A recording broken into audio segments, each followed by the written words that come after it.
요즘 참 봄 기운이 완연한 것 같습니다. 길을 걷거나 주변을 둘러보면 얼마나 형형색색 아름다운 꽃들이 많은지 모르겠습니다. 또 초록 나뭇잎들이 얼마나 우리에게 손짓하며 반겨주는지 모르겠습니다. 우리 교회 주변만 보더라도 분명 똑같은 숲인데 겨울 내내 앙상했던 그 삭막했던 모습이 어디 갔는지 봄이 오자마자 너무나 울창한 생명력이 넘치는 숲으로 변해 있는 것을 우리가 보게 됩니다. 우리의 인생도 이 같지 않은가 저는 자주 생각합니다. 똑같은 인생길인데 어떤 때는 삭막하고 앙상한 가지처럼 찬바람이 불며 겨울처럼 추운 시간을 보낼 때가 누구에게나 있습니다. 그런가 하면 똑같은 인생길인데 어떤 때는 화려한 꽃이 피고 또 향기로운 봄 내음이 나고 아름다운 새소리가 우리에게 노래하며 반겨주는 그런 풍요로운 영적인 때가 있습니다. 바라기는 오늘 밤 기도회를 통해서 우리의 적막했던 심령이 하나님의 풍성한 은혜로 아름다운 향기가 가득하고 주님의 기쁨의 찬양이 흘러넘치는 회복의 시간이 되시기를 간절히 소망합니다. 저희는 지난번 고난주간 특세를 통해서 예수님의 십자가와 죽음, 그 부활의 은혜를 묵상하는 시간을 가졌습니다. 그리고 예수님의 부활을 기념하는 부활주일을 보냈습니다. 예수님의 십자가와 부활, 이것은 우리가 믿는 복음의 핵심이고 또 우리가 날마다 묵상해야 할 중요한 내용입니다. 그렇기 때문에 특별한 절기 때만이 아니라 매일매일 우리가 생각해야 할 주제입니다. 2000년 전 교회가 처음 세워졌던 그 초대교회 당시는 매 주일이 부활주일이었습니다. 그래서 초대교회는 금요일과 토요일에 십자가의 죽음을 생각하며 금식 기도하였습니다. 그리고 부활하신 주님을 찬양하며 주일마다 감사와 영광을 올려드리는 부활주일과 같은 기념을 하며 보냈습니다. 매 주일을 다시 오실 주님, 곧 오시겠다 약속하신 그 주님을 기대하며 기다리는 기쁨의 날로 보냈습니다.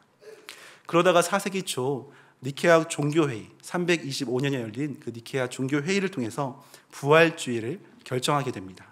그래서 지금은 1년에 한 번 부활주의를 저희는 지키고 있습니다.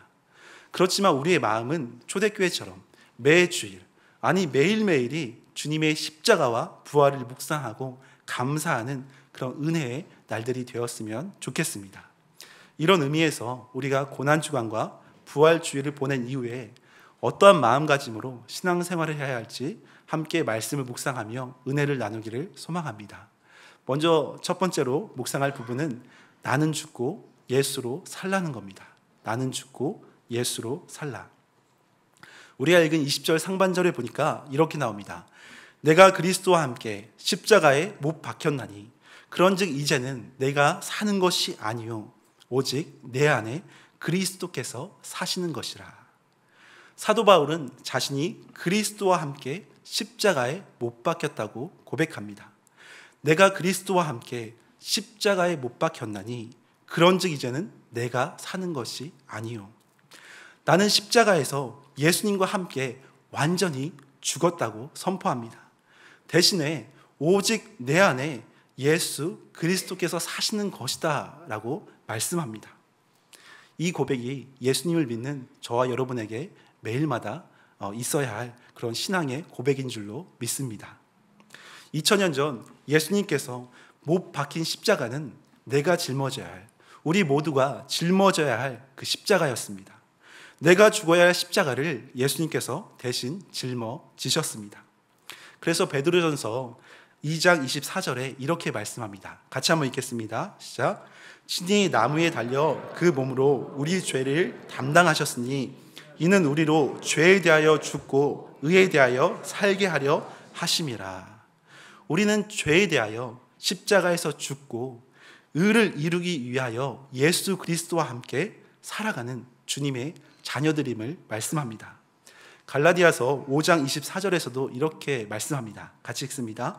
그리스도 예수의 사람들은 육체와 함께 그 정욕과 탐심을 십자가에 못 박았느니라. 우리의 죄, 우리의 정욕, 우리의 탐심은 십자가에 이미 못 박혀 죽었다고 말씀합니다. 그런데 우리의 모습을 살펴보면 정욕과 탐심, 이 죄성이 완전히 없어졌습니까? 아닙니다. 우리는 예수 그리스도의 십자가의 은혜로 죄인에서 의인이라는 이 법적 신분은 변화되었습니다. 그렇지만 신분상의 변화이지 온전한 상태의 변화는 아닙니다. 칭의, 거룩하다 칭해 주시는 그 칭의는 먼저 받았지만 성화, 매일 거룩해져가는 그 과정 가운데 우리는 하루하루 살아가고 있습니다. 그렇게 우리는 주님 안에 의인이면서 동시에 여전히 죄성을 지니고 있는 죄인임을 고백할 수밖에 없습니다. 그래서 하나님의 자녀답게 육신의 소욕을 십자가 앞에 내려놓는 훈련이 우리는 매일 필요하다는 사실입니다. 나는 죽고 내 안에 계신 예수 그리스도로 인해서 살아가는 것, 이것이 성도의 모습입니다. 하지만 신앙생활 하면서 여전히 죽지 않는 내 모습을 우리는 자주 발견합니다. 고난주간에는 집중해서 십자가를 묵상하니까 우리 죄를, 우리 자아를 어느 정도 죽인 것 같았는데 또다시 내 정욕과 그런 생각들을 부활시키고 다시 일어나는 경우를 우리가 발견하지 않습니까? 아침에 기도하면서 말씀 묵상하다가 또 큐티하다가 나를 죽이다가도 우리의 마음을 조금이라도 힘들게 하거나 어려움이 생기는 일을 맞닿게 되면 옛 자아와 혈기가 다시 일어나는 그런 죄된 본성이 우리 가운데 수시로 발견됩니다. 그래서 사도 바울도 고린도전서 15장 31절에 이렇게 고백했습니다. 같이 한번 읽습니다. 형제들아, 내가 그리스도 예수 우리 주 안에서 가진 바 너희에 대한 나의 자랑을 두고 단언하노니 나는 날마다 죽노라. 나는 날마다 죽노라. 나는 매일 죽으면서 살아간다 라고 고백하고 있습니다. 물론 당시 바울의 상황이 복음을 전하다가 당장 죽을 수 있는 그런 위기가 수없이 많았습니다. 그래서 언제든지 순교할 수 있다는 그런 급박한 상황을 말해주는 그런 본문이기도 합니다. 그래서 공동 번역에서는 이 본문을 나는 날마다 죽음의 위험을 당하고 있습니다 라고 그렇게 번역했습니다. 지금 우리가 바울과 시대적인 상황은 다를지라도 예수 그리스도를 믿는 자녀로서 이러한 마음가짐으로 살아가야 하지 않겠습니까? 주 안에서 나는 날마다 죽노라. 이 사도 바울은 이 믿음을 지키기 위해서 또 이 복음을 전하기 위해서 매일 죽음의 위협 가운데 지냈습니다. 어떻게 이러한 순교의 신앙으로 그가 끝까지 살아갈 수 있었겠습니까? 현실의 고난과는 비교할 수 없는 그 영광스러운 예수 그리스도의 복음을 만났기 때문입니다. 진짜를 얻으면 그 이전에 누리던 것들을 포기할 수가 있습니다. 영원한 것의 깊이를 깨달으면 깨달을수록 영원하지 않은 것을 내려놓을 수가 있습니다. 그래서 우리가 잘 아는 유명한 그 순교자 짐 엘리엇 선교사도 이런 고백을 하지 않았습니까? 영원한 것을 얻기 위해 영원하지 않은 것을 버리는 자는 결코 어리석은 자가 아니다. 영원한 것을 얻기 위해 영원하지 않은 것을 버리는 자는 결코 어리석은 자가 아니다. 예수님께서는 이미 우리에게 영원한 것, 영광스러운 것, 그 무엇과도 비교할 수 없는 참된 진리를 주셨습니다. 십자가의 은혜, 십자가의 사랑입니다. 자기 목숨을 아끼지 않고 십자가를 지시기까지 우리를 구원해 주신 주님이십니다. 혹시 예수님은 하나님이시니까 다시 부활하실 것을 아셨으니까 십자가가 힘들긴 해도 하나님이시니까 감당하실 수 있었겠지라고 오해해서는 안 됩니다. 예수님께서는 십자가를 지신 것은 그 어떤 고통보다도 끔찍한 형벌이었습니다. 예수님은 모든 고통을 그냥 넘기신 것이 아닙니다. 우리 인간의 몸으로 오셔서 동일하게 하나도 빠짐없이 아픔과 괴로움을 다 감당하셨습니다. 하나님께서도 하나밖에 없는 외아들이라고 봐주시지 않았습니다. 죄의 결과가 얼마나 끔찍한지 예수님의 십자가를 통해 직접 보여주신 하나님이십니다. 이 십자가 형벌을 통해서 인간의 죄가 얼마나 무섭고 끔찍한지를 실제 보여주셨습니다. 사실 이 땅의 모든 괴로움과 모든 고통과 모든 형벌을 다 더한다 할지라도 감히 지옥의 형벌과 우리가 비교할 수 있겠습니까? 우리는 죄인이어서 지옥에 갈 수밖에 없는 아무 소망 없는 자녀들이었습니다. 그럼에도 우리가 예수 그리스도를 믿음으로 죽음의 형벌에서 생명으로, 또 지옥에서 천국으로 대이동하는 기적의 사건이 바로 십자가에서 이루어졌습니다. 맥스 루케이도 목사님이 쓴 예수가 선택한 십자가라는 책에 보면 이런 대목이 나옵니다. 우리는 하나님이 어디 계시냐고 묻지만 그것은 물고기가 물이 어디 있느냐고 묻는 것과 같습니다. 그리고 새가 공기가 어디 있느냐고 묻는 것과 같습니다.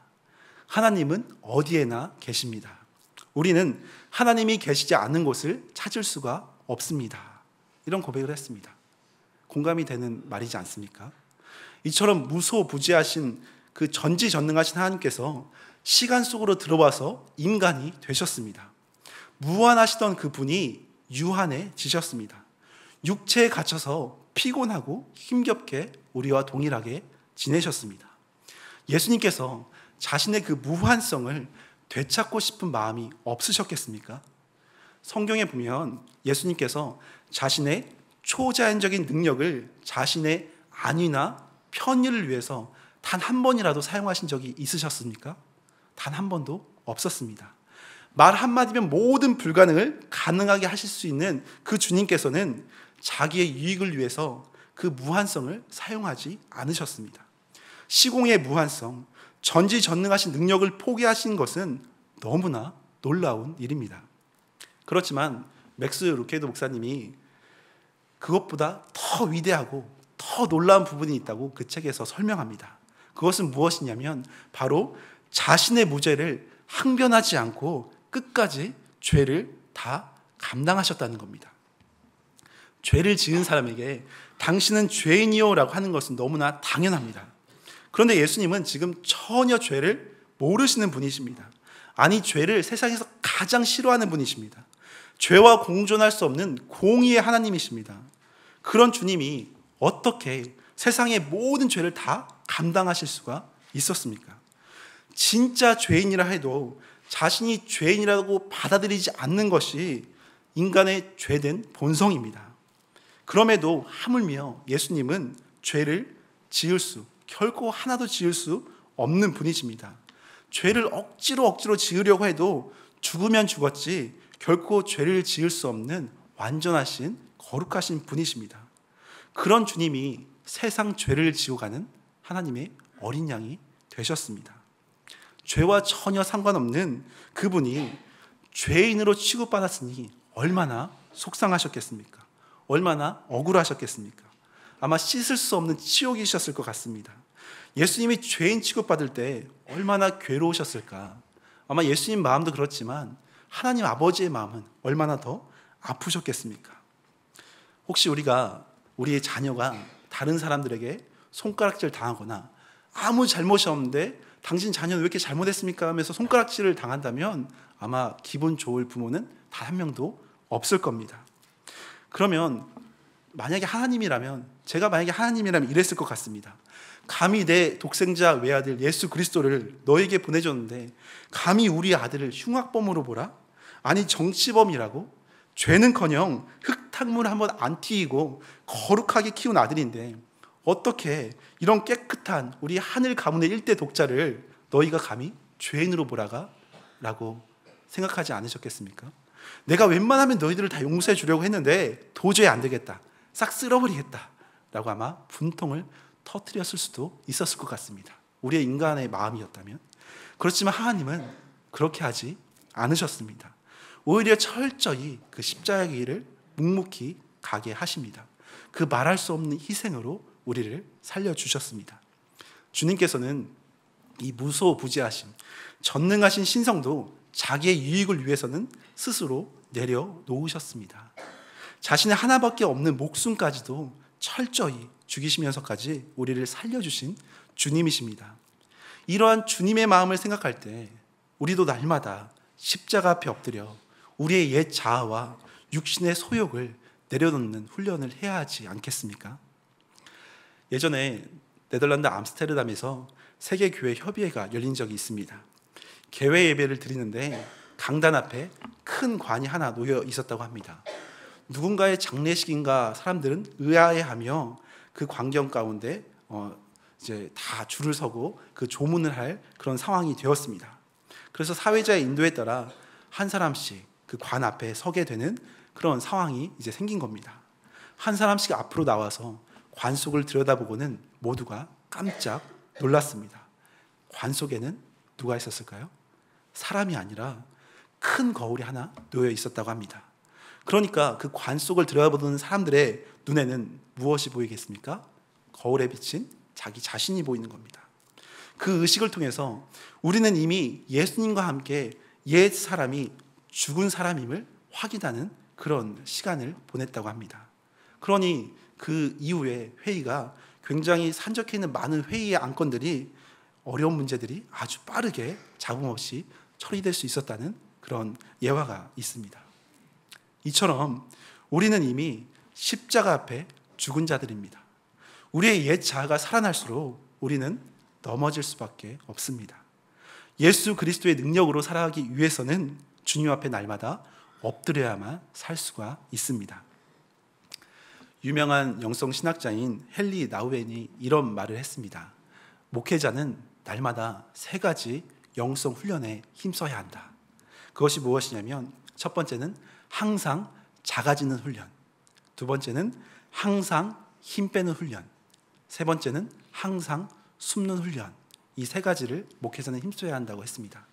저는 이것이 목회자뿐만 아니라 그리스도를 닮아가려는 모든 성도가 힘써야 할 훈련이지 않은가 생각해 봅니다. 내가 높아지기보다는 나는 작아지고 예수님만 높이는 훈련. 교만은 패망의 선봉이라고 했는데, 거만은 넘어짐의 앞잡이라고 했는데, 겸손히 나를 낮추고 작아지는 훈련이 우리 모두에게 필요합니다. 또한 두 번째로는 내가 욕심을 이루려고 힘쓰기보다는 내 힘을 빼고 주님의 능력으로 살아가는 훈련. 나는 무익한 종이라 고백하며 내 힘을 빼고 주님의 능력만 의지하는 훈련이 우리 모두에게 필요합니다. 마지막으로 세 번째로는 나를 드러내는 욕망보다는 나는 숨기고 오직 예수님만 드러내는 훈련. 나의 나된 것은 다 하나님의 은혜로 된 것이니 라는 고백으로 오직 주님만 자랑하고 내가 한 것이 아닙니다. 주님의 은혜입니다. 주님이 나의 전부이십니다. 나를 숨기고 주님만 드러내는 훈련이 우리 모두에게 필요한 줄로 믿습니다. 이처럼 3가지 훈련, 항상 작아지기, 항상 힘 빼기, 항상 나를 숨기기. 이것이 예수님으로 인해 사는 자가 힘써야 할 모습이라고 생각합니다. 저도 사역하면서 가장 힘든 일이 무엇일까 종종 생각합니다. 항상 나는 작아지고 예수님만 높여야 하는데, 항상 내 힘을 빼고 예수님만 의지해야 하는데, 항상 예수님을 드러내고 나의 교만을 숨겨야 하는데, 그렇지 못해서 옛 자아가 다시 살아나고 그래서 문제가 생기고 힘든 일이 생기지 않나 되돌아볼 때가 있습니다. 그러면서 또 이런 생각을 합니다. 가장 목회하기 어려운 사람이 누구일까? 가장 목양하기 힘든 사람이 누구일까라는 생각을 합니다. 누구일 것 같습니까? 제가 생각할 때 교만한 사람? 나를 공격하는 사람? 아니면 문제가 많은 사람? 아닙니다. 저를 가장 힘들게 하는 사람, 그러면서도 가장 중요한 목회 대상은 그 한 사람을 꼽으라면 그 사람은 다른 누가 아니라 바로 제 자신입니다.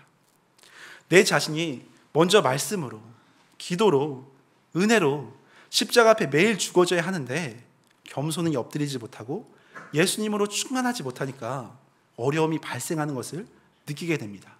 문제는 다른 누가 아니라 먼저 나를 은혜 가운데 돌보지 못하는 데서 시작된다는 것을 우리는 생각해 볼 수가 있습니다. 나는 죽고 예수님으로만 사는 사람, 나는 죽고 주님의 향기만 드러낼 수 있는 사람이 참된 믿음의 사람, 참된 행복한 그리스도인이지 않겠습니까?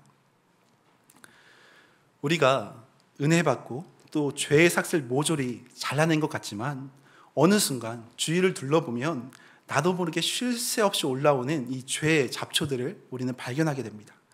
잠시 방심하고 있으면 옛 자아의 잡초들이 얼마나 무성하게 자라나 우리를 스스로 공격하게 되는지 얼마나 무섭습니다. 제가 존경하는 목사님도 60대 중반이신데 이런 고백을 하신 적이 있습니다. 젊었을 때는 다른 사람들을 또 성도들을 변화시키려고 열심히 목회하며 교회 부흥에 힘썼다고 합니다. 그런데 나이가 들수록 자기 자신 목회가 가장 중요하고 어렵다는 것을 깨닫게 되었다고 저에게 말한 적이 있었습니다.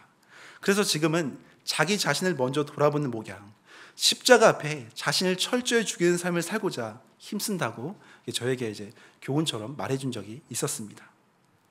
신약 성경의 위대한 영성의 대가 사도 바울 또한 로마서 7장 24절에 이렇게 고백합니다. 같이 한번 읽겠습니다. 시작. 오라 나는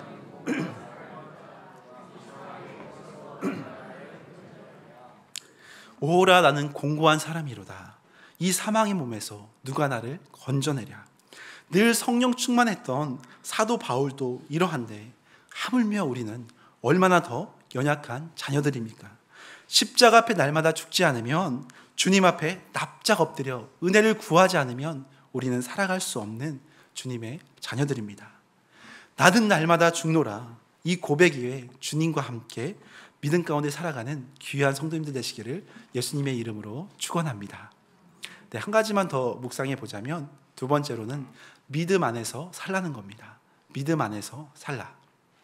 제가 성도님들 듣기 불편하게 이 피곤한 시간에 죽어야 합니다, 더 낮아져야 합니다, 더 죽으십시오 자꾸 하는 굉장히 부담스러운 말씀을 자꾸 드렸습니다. 그래서 실제로 지금 죽은 것처럼 주무시려고 이렇게 하시는 분들이 조금 보이려고 한 것 같아서 네, 제가 살짝 걱정이 되기도 합니다. 제가 죽인 거니까 죄의식은 안 가져도 됩니다. 제가 막 죽어라 했으니까 죽으신 거니까. 이렇게 죽어라 하는 이유는 단 하나입니다. 바로 믿음 안에 살기 위함입니다. 갈라디아서 2장 20절 하반절에 보니까 이렇게 나옵니다. 이제 내가 육체 가운데 사는 것은 나를 사랑하사 나를 위하여 자기 자신을 버리신 하나님의 아들을 믿는 믿음 안에서 사는 것이라. 하나님의 아들을 믿는 믿음 안에서 사는 것이라. 십자가에서 죽은 우리가 이제 육체 가운데 사는 것은 나를 사랑하사 나를 위하여 자기 몸을 버리신 하나님의 아들 예수 그리스도를 믿는 믿음 안에서 사는 것이라고 말씀하고 있습니다. 믿음은 예수 그리스도의 십자가의 부활의 능력 안에서 살아가는 삶입니다. 십자가의 죽음이 있어야 부활이 있습니다. 죽음 없이는 부활도 없습니다. 예수님의 죽음과 그 어둠에 매여 계시지 않으시고 예수님께서는 그 죽음을 이기시고 새 생명 가운데 부활하셨습니다. 부활의 주님께서는 우리를 어둠 가운데 홀로 내버려 두지 않으시고 절망의 무덤을 열고 부활하신 것처럼 우리를 생명의 빛으로, 이 은혜의 빛으로 날마다 인도해 가시는 사랑의 주님이십니다. 그래서 깜깜한 세상 속에서 주님의 생명의 비추기를 따라 이렇게 살아가는 것이 바로 우리의 믿음 생활인 겁니다. 로마서 6장 3절에서도 이렇게 고백합니다. 같이 한번 고백하겠습니다. 만일 우리가 그의 죽으심과 같은 모양으로 연합한 자가 되었으면 또한 그의 부활과 같은 모양으로 연합한 자도 되리라. 사도 바울은 우리가 그리스도와 함께 연합되어 있다고 말씀합니다. 예수님의 죽으심뿐만 아니라 부활하심에서도 연합되었다고 말씀합니다. 예수님의 살아나심은 혼자 살아나심이 아니라 우리와 함께 살아나셨음을 말씀합니다. 유진 피터슨 목사님이 쓴 일상 부활을 살다라는 책이 있습니다. 거기에 보면 이런 말씀을 합니다. 우리의 삶은 바로 이 예수의 부활에 대한 믿음과 예수의 부활에 대한 믿음과 부활의 하나님께서 그리스도 안에서 우리를 찾아오시고 마침내 우리를 영광스러운 부활에까지 인도하시리라는 그 믿음에서 시작된다. 이런 말을 했습니다. 우리 성도의 삶은 예수님의 부활에 대한 믿음, 이 믿음에서 시작된다는 겁니다.